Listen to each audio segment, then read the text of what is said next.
आज हमारे बीच हैं शहर के पुलिस अधीक्षक विकास शर्मा जी। विकास जी, आपका स्वागत करते हैं।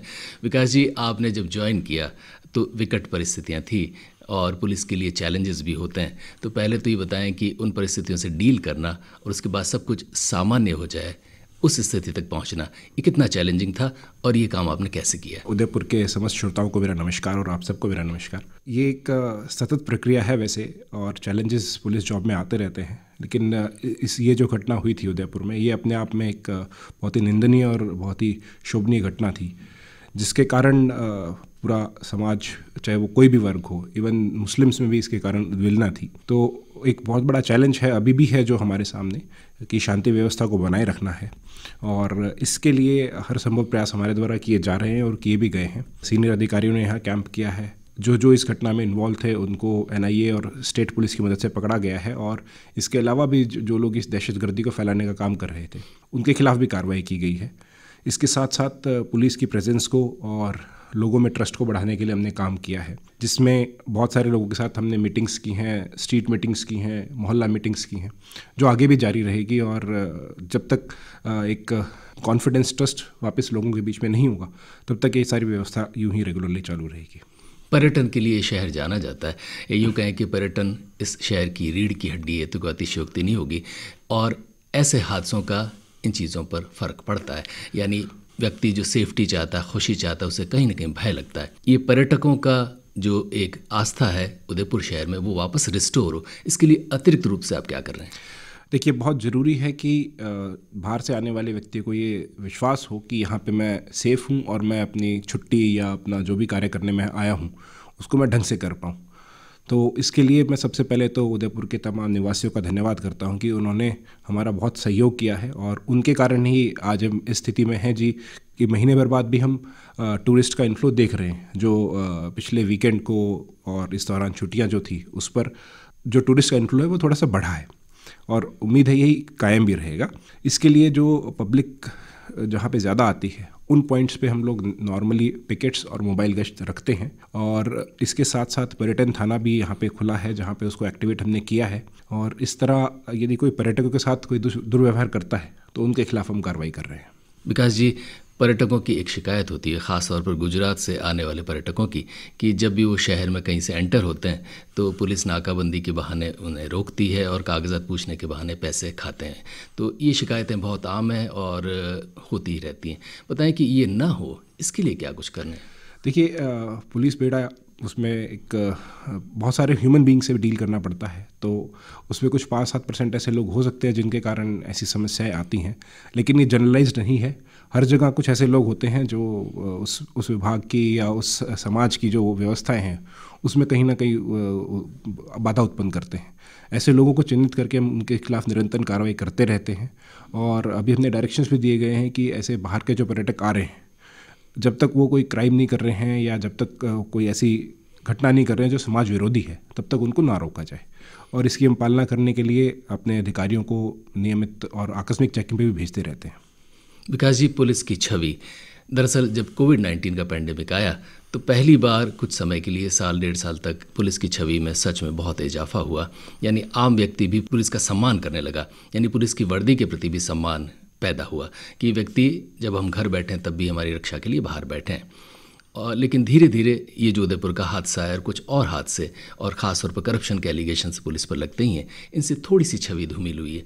पुलिस की छवि उदयपुर में और बेहतर हो सके, इसके लिए आपके मन में क्या क्या है? देखिए, चूँकि विभाग का काम ऐसा है कि एक पक्ष हमसे संतुष्ट होगा और एक पक्ष असंतुष्ट होगा, तो ये व्यवस्था जारी रहेगी। लेकिन जिस तरह कोविड-19 में आपने देखा है, वही उसी भावना से और उसी तरीके से पुलिस काम लगातार अब भी कर रही है। कुछ घटनाएं हैं जिनके अंदर कुछ अगर हमारी कमी रही है तो उस पर हम काम कर रहे हैं, और कुछ घटनाएं ऐसी हैं जो कि जो सामाजिक व्यवस्था की जो चल रही है उसके कारण हो जाती हैं। इस घटना ने कुछ हमें भी सीख दी है, कुछ लोगों को भी सीख दी है, और इन चीज़ों के प्रति अब अलर्ट है। हर चीज़ इस तरह की जो है, जैसे इस घटना में जिन जिन लोगों के जो भी इसमें विक्टिम्स हैं, उनको सिक्योरिटी हमारे द्वारा रेगुलरली दी गई है, और हमारा रीच आउट प्रोग्राम लोगों तक चल रहा है। दोनों समाज के लोगों से हम लोग बातचीत कर रहे हैं और उन तक ये बातें पहुंचा रहे हैं, और उनको इस चीज़ के बारे में अवेयर कर रहे हैं कि आपसी लड़ाई झगड़े और इससे उदयपुर शहर का नुकसान ही होगा और ओवरऑल समाज का, राजस्थान का नुकसान होगा। यदि कोई डिफरेंसेस है तो उनको बैठा के और बातचीत करके सुलझाया जा सकता है। और जहाँ तक आपसी सौहार्द की बात है, उसके लिए उदयपुर जाना जाता है, इसीलिए पूरे विश्व में इसका रिकग्निशन है और टॉप 10 सिटीज़ जो टूरिज़्म के लिए उनमें उदयपुर आता है। वो उसी सौहार्द के कारण ये पॉसिबल हुआ है कि उदयपुर शहर इतनी ऊंचाई तक पहुंचा है।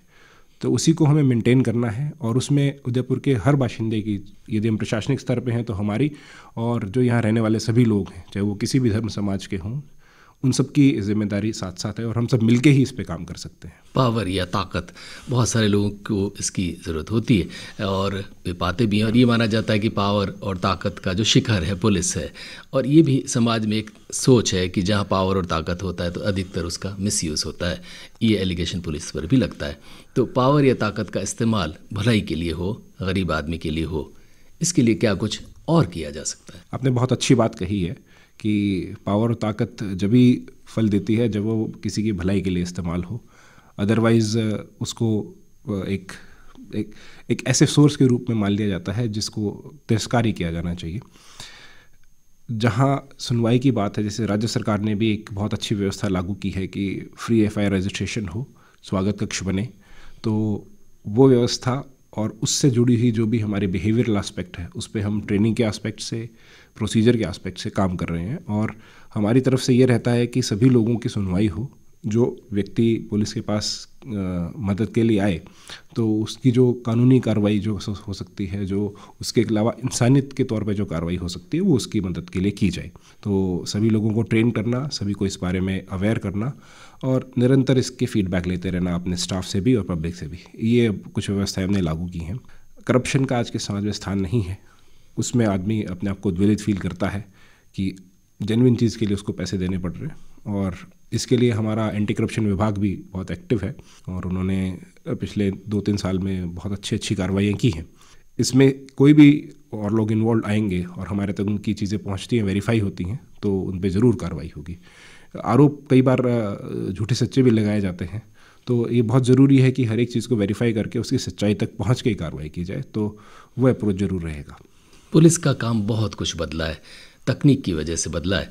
तकनीक की वजह से एक फ़र्क तो ये पड़ा कि अब अपराधी भी तकनीक का इस्तेमाल कर रहे हैं, जो कई बार बहुत मुश्किल से पकड़ में आती है। ख़ास तौर पर आर्थिक अपराध, किसी आदमी के पैसे निकल जाते हैं, पता चलता है वो व्यक्ति कहीं झारखंड, बिहार या पश्चिम बंगाल में बैठा है और आप उस तक पहुँचे तब तक हो सकता है वो वहाँ से गायब भी हो जाए। इसके अलावा तकनीक का इस्तेमाल आप पॉजिटिवली भी कर सकते हैं कि उसी तकनीक के ज़रिए अपराधी को आजकल बहुत आसानी से पकड़ा भी जाता है। ये तकनीक का इस्तेमाल अच्छी तरह हो, सही हो और तकनीक के ज़रिए कोई फ्रॉड हुआ है वो भी पकड़ा जा सके, इसके लिए क्या कुछ और अपडेट्स हैं? ये बहुत पर्टिनेंट और आज का वैलिड सवाल आपने उठाया है, क्योंकि आज के समय में जो इंटरनेट एज है इसमें बाउंड्रीज़ अब नहीं रही हैं, फिज़िकल बाउंड्रीज़। तो कोई कहीं पे भी बैठ के किसी भी चीज़ को एक्सेस कर सकता है। आप अपने फ़ोन पे बैठ के वेस्टर्न कंट्रीज़ में क्या चल रहा है उसके बारे में जान सकते हैं, वहाँ की चीज़ें देख सकते हैं। तो ऐसे टाइम पे बहुत ज़रूरी है कि हम एक अपना अवेयरनेस का लेवल भी बढ़ाएं, क्योंकि प्रोटेक्शन स्टार्ट्स एट होम। सबसे पहले जो सुरक्षा है वो हमसे शुरू होती है।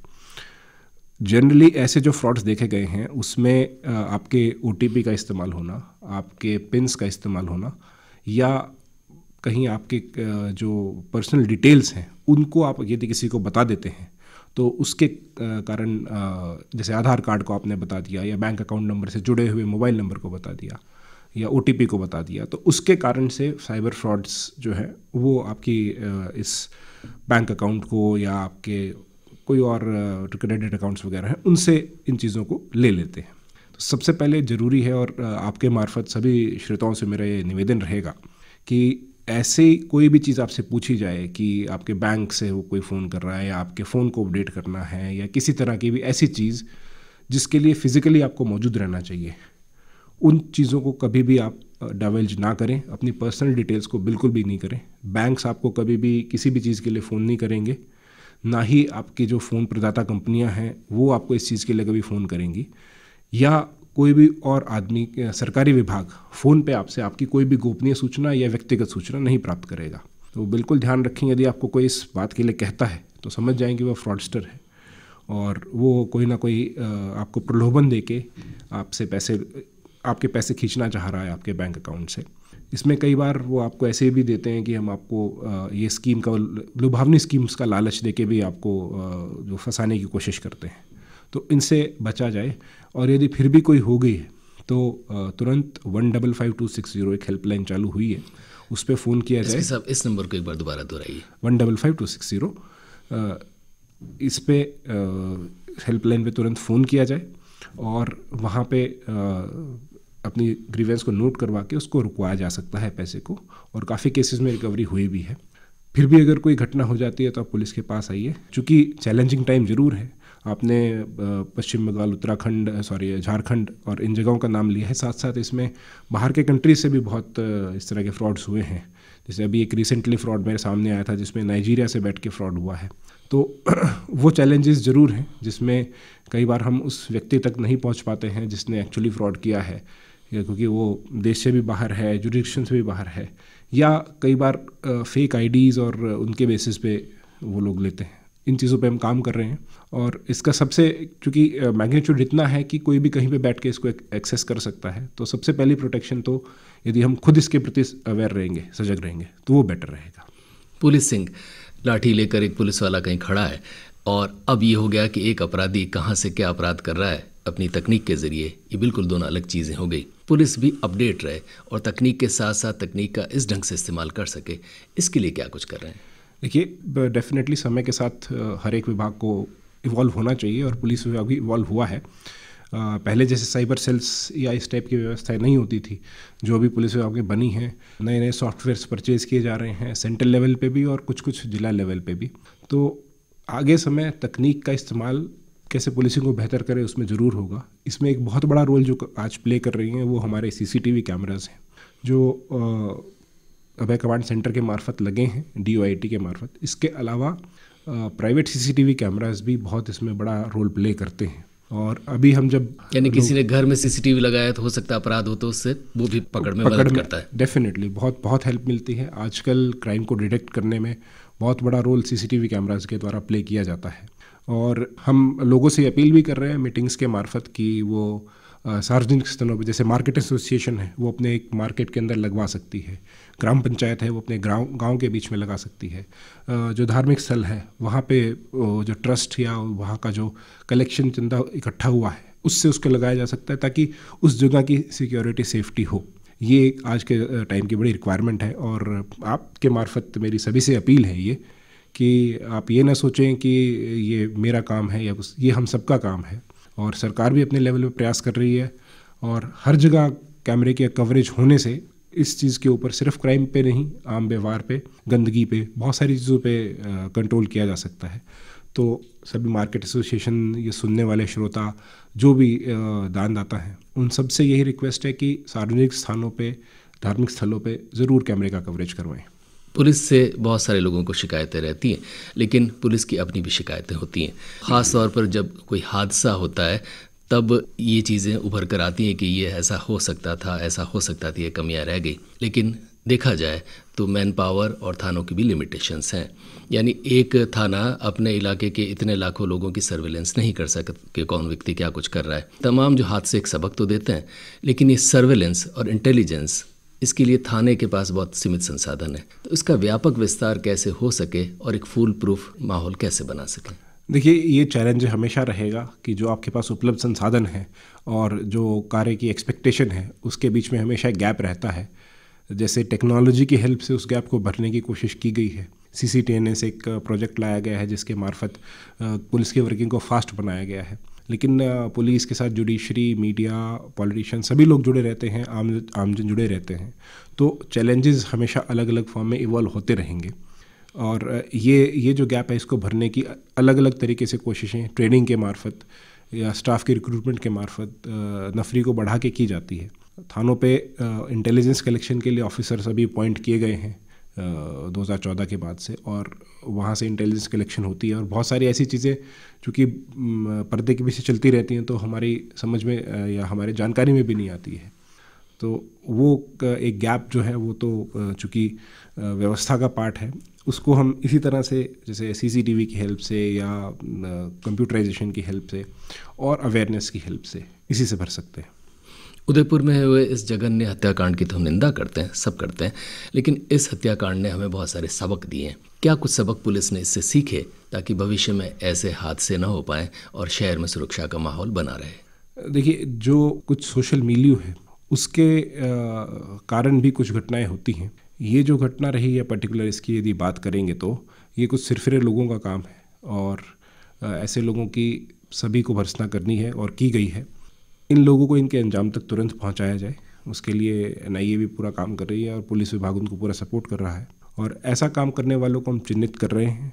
बहुत सारे लोगों को हमने इस दौरान अरेस्ट भी किया है जो इससे या इससे जुड़े हुए घटनाक्रमों से जुड़े हुए थे और उन लोगों तक ये सख्त मैसेज रहेगा कि यदि कोई सामाजिक समरसता को बिगाड़ने की कोशिश करेगा, चाहे वो कहीं से बिलोंग करता है, चाहे वो किसी भी धर्म से बिलोंग करता है, चाहे वो किसी भी सोशल कंडीशन से, इकोनॉमिक कंडीशन से बिलोंग करता है, उसके खिलाफ पुलिस सख्त रहेगी। क्योंकि समाज को एक रूप में लेके चलना ये प्रशासन की और यहाँ के नागरिकों की सबकी जिम्मेदारी है और जब तक इस एक एस्पेक्ट पे हम लोग मिलके काम नहीं करेंगे तब तक इस व्यवस्था को बनाया नहीं जा सकता। ये हमारी सिखलाई है कि कम्युनिटी पुलिसिंग के इनिशिएटिव्स को हमें बढ़ाना चाहिए, इस दौरान लोगों से इंटरेक्शन बढ़ाना चाहिए, मोहल्ले लेवल पे जाके बात करनी चाहिए और ऐसे लोगों को आइडेंटिफाई करके उनके खिलाफ कार्रवाई की जानी चाहिए जो कि माहौल को बिगाड़ने का काम करते हैं, सामाजिक जो आपस में समरसता है उसको बिगाड़ने का काम करते हैं। तो उनके खिलाफ सख्त से सख्त हम कार्रवाई करेंगे और सख्त से सख्त उनके खिलाफ रहेंगे। इस हादसे के बारे में कुछ लोग ये भी कहते हैं कि टिप ऑफ आइसबर्ग है, यानी बहुत सारे लोग मोरली या इस तरह से मन से ऐसे कार्य के पीछे थे। ये लोग भी हमारी पकड़ में आए, जद में आए ताकि ये पूरा नेटवर्क टूटे। इसके लिए भी अभी कुछ प्रयास आपके चल ही रहे होंगे। डेफिनेटली बहुत सारे केसेस के अलावा भी रजिस्टर किए गए हैं और उसमें ऐसे काम करने वाले लोगों को अरेस्ट भी किया गया है। इसके अलावा धार्मिक स्थलों पे तोड़फोड़ करने वाले लोगों को भी अरेस्ट किया गया है। धर्म और समाज एक वे ऑफ लाइफ है, किसी व्यक्ति के लिए वो एक बड़ा प्राइवेट अफेयर होता है, तो उसका हर दूसरे व्यक्ति के द्वारा सम्मान किया जाना चाहिए और उन चीज़ों को मेंटेन करना चाहिए। ये चीज़ें समाज को जोड़ने के लिए हैं, तोड़ने के लिए नहीं है।